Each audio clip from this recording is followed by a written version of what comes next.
ысык көл. Seni süydüm, sen ırdadım. Irıma özüң болдуң бел кылганым. Günümdün içken suuдай берекеси, өзүңдөн bir көйкөлүп ыргалганың. Isık köl, sen rızkım, sen jirgalım. Irıma özüң болдуң dem kılgaным. Özünçö урматтуу bir салт экен го. Күрпүлдөп көбүк чачып турган маалым. Isık köl, özüң барда мен да бармын. Sen жарым, керек эмне башка жардын. Тагдырдын марттыгына мен ыраазы. Бар тура кубанарым, мактанарым.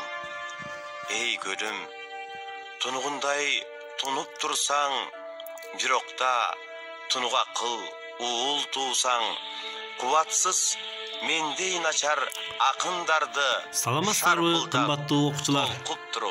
Биз көрүп угуп тургандай, ысык көл жөнүндө кандай сонун керемет ырсаптар. Бүгүнкү биздин сабагыбыздын темасы ысык көл облусу жана райондору. Биз бүгүн сабагыбыздын максаты менен биринчи тааныштыра кетейин. Ысык көл облусу жана анын райондору жөнүндө маалымат алабыз. Эске тутуусуз логикалык ой жүгүртүүлөрүбүздү өстүрө алышабыз. Ата мекенди сүйүүгө жана ысык көлүбүздү көздүн карегиндей сактоого тарбияланабыз. Ысык көлдүн маалымат бере кетели. Ысык көл облусу Кыргызстандын түндүк-чыгыш бөлүгүндө орун алган. Түндүгүндө Казакстан, чыгышында Кытай, түштүгүндө Нарын облусу менен чектешип турат. Бул болсо Ысык көл областынын картасы. Ысык көл обласы бул аябагандай кооз туристке бай болгондуктан бул кемелер көбүнчө биздин жайкы сезондо жүрүп турушат. Борбору Каракол шаары, аянты 43,1 миң километр квадрат, калкы 470 миң адам. Жана ошондой эле Каракол, Балыкчы, Чолпон Ата 3 шаарыбыз, 5 районубуз бар.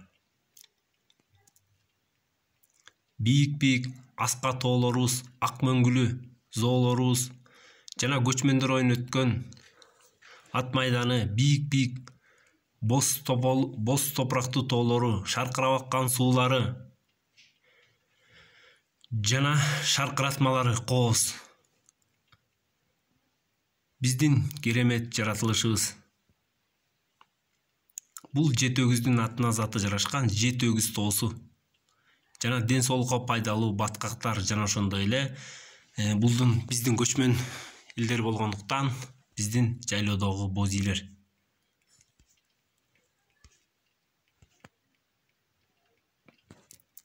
Ар бир райондун сүрөттөрүнө кичине токтоло кетсем, бул жерде жарылган жүрөк. Бул жети өгүз районундагы бизге кооз жаратылыштын бири.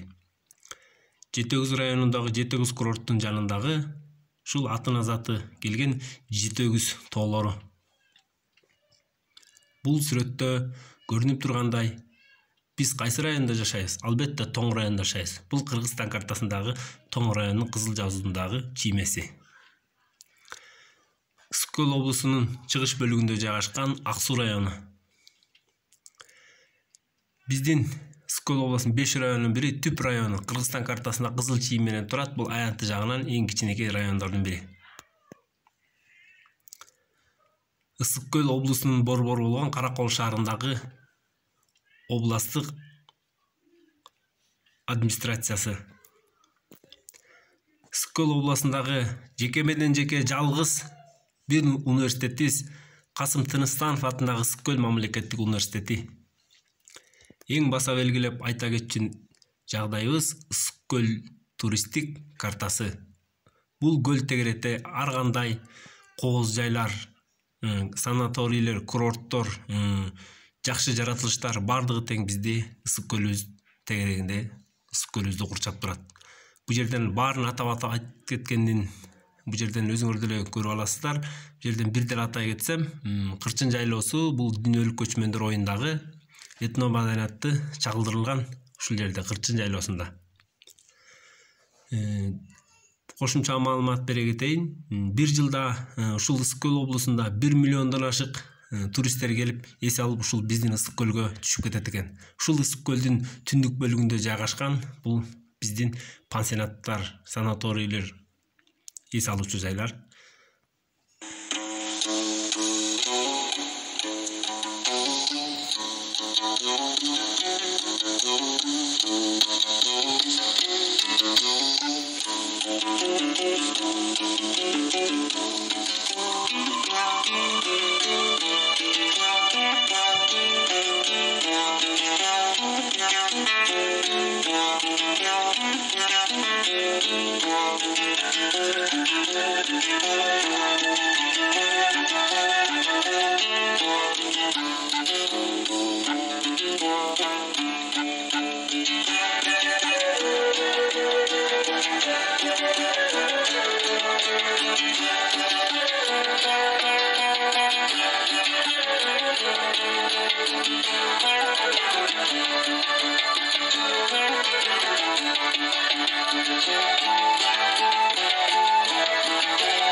Балдар, бизге үйгө тапшырма. 5 райондун экономикасын, калкын, аянты жөнүндө маалымат алабыз.